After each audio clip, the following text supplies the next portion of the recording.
assuming na ito yung 3-phase pump motor natin na mayroon siyang dalawang float switch.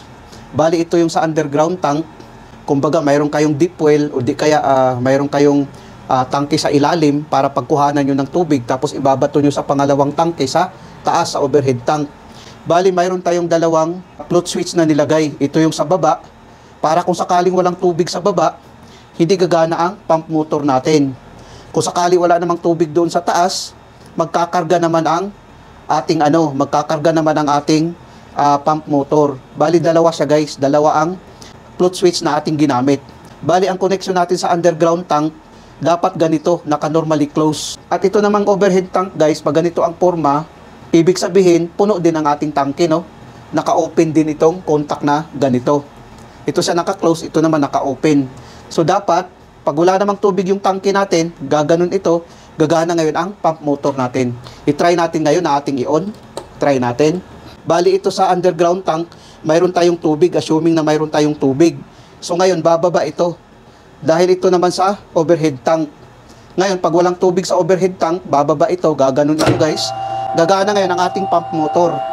Pag gana ng ating pump motor guys, magkakarga siya ng tubig. Pag mapupuno naman, mamamatay, no? Mamamatay siya. Ngayon, pag wala namang tubig guys, ang ating tangke, ang ating overhead tank, bababa ito. Gagana ngayon ang pump motor natin. Ngayon guys, pag wala namang tubig sa underground tank natin guys, bababa ito. Gaganon ito, no?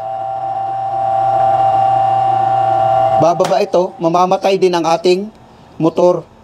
Ngayon, pag mayroon namang tubig, aangat ito guys, gagana naman ang ating pump motor. Ganon siya guys, no? Kung makikita natin, pag bababa, mamamatay. Pag mayroong tubig naman, gagana kasi ito kasi, sa taas kasi ito. Kung makikita natin, no? Ngayon, pag ito naman ay tataas, mamamatay guys. Kung makikita natin, no? Kung ito naman guys ay bababa, gagana ang ating pump motor. Pag ito naman ay bababa, ibig sabihin walang tubig ang ating underground tank, mamamatay, no? Kung makikita natin. Kung ito naman guys, kung ito naman ay tataas, gagana. Pag ito naman ay tataas, mamamatay. Kung makikita natin, no? Mamamatay siya. Kung ito naman bababa, gagana. Kung ito naman bababa, mamamatay. Kung makikita natin, no? Bali naka-series lang yung connection niya. Bali ito yung connection niya guys, naka-series lang ang ating float switch natin, no? Underground water tank, ito na siya. Overhead water tank, ito na siya, no? Naka-series lang silang dalawa. So ganun ang pagkabit guys. Sana guys nakapagbigay ito ng konting kaalaman sa mga baguhan. Maraming salamat sa inyo guys, hanggang sa muli.